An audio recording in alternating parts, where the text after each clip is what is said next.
Hi friends, ఈరోజు చుక్కకూర పప్పు వండుతున్నాను ఫ్రెండ్స్. చుక్కకూర పప్పు, చుక్కకూరను కూడా పప్పుతో పాటు ఉడకబెట్టేశాను ఫ్రెండ్స్. రుబ్బిన తర్వాత చూపిస్తాను. ఒక 3 విజిల్స్ వచ్చేలాగా అన్నీ కలిపి పెట్టేశాను ఫ్రెండ్స్. టమాటాలు, పచ్చిమిరపకాయలు, ఉప్పు, కారం, పసుపు అన్నీ పెట్టేశాను.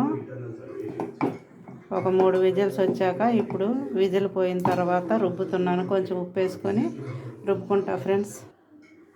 అన్నం కూడా పెట్టేశాను. అన్నం కూడా అయిపోయింది ఫ్రెండ్స్. ఆపేస్తున్నాను స్టవ్. కొంచెం కళ్ళుప్పు, సాలకపోతే తర్వాత కలుపుకోవచ్చు ఫ్రెండ్స్. ముందే ఎక్కువ వేస్తే తీయలేము కదా. తాలింపు గింజలు వేసుకున్నాను ఫ్రెండ్స్. ఇప్పుడు వెల్లుల్లి వేసేద్దాం.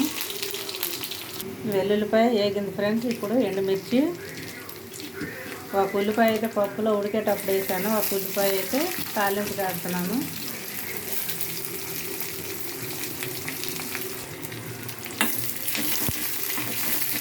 ఈ కొద్దిగా వేగాక లాస్ట్లో కరివేపాకు వేద్దాం ఫ్రెండ్స్. ఇది కట్ చేసుకునేటప్పుడు వీడియో తీయలేదు. అన్నీ కలిపి పెట్టేసి అవన్నీ కామన్గా అందరికీ తెలిసిందే కదా. పప్పు అన్నీ కలిపి పెడతామంటే ఉడికిన తర్వాత తాలింపు వేయటం చూపిస్తున్నాను ఫ్రెండ్స్. అంటే ఈరోజు ఇది మేము వండుకున్నాం అన్నట్టు చూపిస్తున్నాను. మీ ఇంట్లో ఏం చేశారో నాకు కామెంట్లో పెట్టండి ఫ్రెండ్స్. పిల్లలైతే పప్పు అయితే రోజు వండినా తింటారు. పప్పు కామను, దాంట్లో వెజిటేబుల్ ఏదో ఒకటి మారుస్తాను ఫ్రెండ్స్. ఆకుకూరలు మారుస్తాను. తోటకూర ఒకరోజు, పాలకూర ఒకరోజు, చుక్కకూర, గోంగూర ఇలా మారుస్తాను ఫ్రెండ్స్. పలసగా పప్పుచారు అంటే ముందు నేను తినలేను, వాళ్ళకి పెడతానికి నాకు ఇష్టం ఉండదు పప్పుచారు. అందుకని పప్పుచారు చేసినప్పుడు ఏదన్నా కీమా కానీ బంగాళదుంప ఫ్రై కానీ అలా ఉంటే కనుక పప్పుచారు చేస్తాను. అప్పుడు కూడా ములక్కాయ వేస్తాను ఫ్రెండ్స్. ములక్కాయ నేను తింటాను, నాకు ఇష్టం. పప్పుచారులో ఏదో ఒకటి కలుపుకుంటే నాకు ఇష్టం. ములక్కాయ కానీ బెండకాయ ముక్కలు కానీ ఏదో ఒకటి ఉండాలి ఫ్రెండ్స్, సాంబార్ లాగా. పప్పు అయితే రుబ్బుకున్నాను ఫ్రెండ్స్. ఇంకా చిక్కగా చేద్దాం అనుకున్నాను, కానీ కొంచెం నీళ్ళు ఎక్కువైనాయి. ఆకు నీళ్ళు ఉన్నాయి, పప్పులో కూడా నీళ్ళు ఉన్నాయి ఫ్రెండ్స్. అయినా ఇలాగుంటే మళ్ళీ తాలింపు వేసిన తర్వాత చల్లారితే మళ్ళీ గట్టి పడిపోద్ది ఫ్రెండ్స్.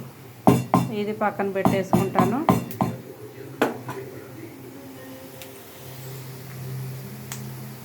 ఉల్లిపాయ కూడా వేగిపోయింది ఫ్రెండ్స్. ఇప్పుడు కరివేపాకు వేసుకున్నాను లాస్ట్లో. కరివేపాకు అంత వేసుకుంటే అంత కమ్మగా ఉంటుంది ఫ్రెండ్స్.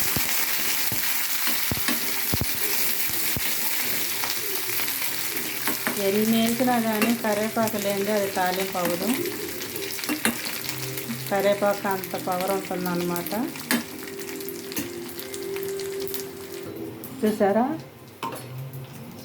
చుక్కకూర పప్పు ఫ్రెండ్స్. చుక్కకూర మనం ఆకులుగా అలా చెట్టు వేసేసినా కానీ ఊరికనే మేగడలాగా మెత్తగా అయిపోద్ది ఫ్రెండ్స్. తాలింపు అయితే వేసిపోయింది ఫ్రెండ్స్. కమ్మటి వాసన వస్తుంది. కొంచెం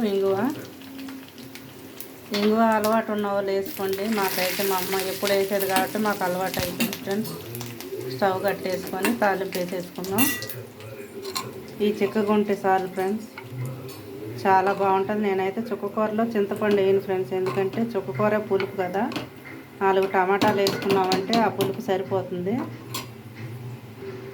కొంచెం పులుపు ఎక్కువ తినేవాళ్ళు అయితే కొద్ది చింతపండు వేసుకోవచ్చు ఫ్రెండ్స్. చూసారుగా, అసలు ఎంత మంచి వాసన వస్తుందంటే ఈ వాసనకే కడుపు నిండిపోతుంది ఫ్రెండ్స్, అంత బాగుంది. దీన్ని మూత పెట్టేసుకుందాం. ఇప్పుడు స్మెల్ అనేది పప్పుకు పట్టేసి ఉంటుంది. చూసారా, అయిపోయింది ఫ్రెండ్స్. అన్నీ ఇంకా డైనింగ్ టేబుల్ మీదకి వెళ్ళిపోతాయి. చూసారా, చక్కగా అసలు ఇలాంటి పప్పు అసలు ఏ కూర కూడా పనికిరాదు ఫ్రెండ్స్ పప్పు ముందు. చుక్కకూర పప్పు, తోటకూర పప్పు, పాలకూర పప్పు అయితే ఇంకా ఇష్టంగా తింటారు పిల్లలు.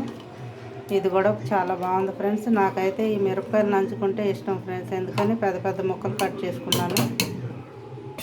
బాగా వేగి వేడి మీద తింటే కరకరలాడుతా చాలా బాగుంటాయి. ఇక పిల్లలు అంటారా, ఇంక వాళ్ళ ఇష్టం. వాళ్ళు ఆమ్లెట్ వేయమంటారో, వడియాలు తింటారో, అప్పడాలు తింటారో, మిరపకాయలు తింటారో వాళ్ళని అడిగి తినేటప్పుడు చేసి పెడతా ఫ్రెండ్స్. నా వంట అయిపోయింది. మీరు కూడా చేసుకోండి, తినండి, లైక్ చేయండి, షేర్ చేయండి, కామెంట్ చేయండి, సబ్స్క్రైబ్ చేయించండి ఫ్రెండ్స్. లైకులు చాలా వస్తున్నాయి ఫ్రెండ్స్. సబ్స్క్రైబ్ కూడా చేసుకోండి. నేను చేసే ప్రతి వీడియో మీకు వచ్చేస్తుంది ఫ్రెండ్స్.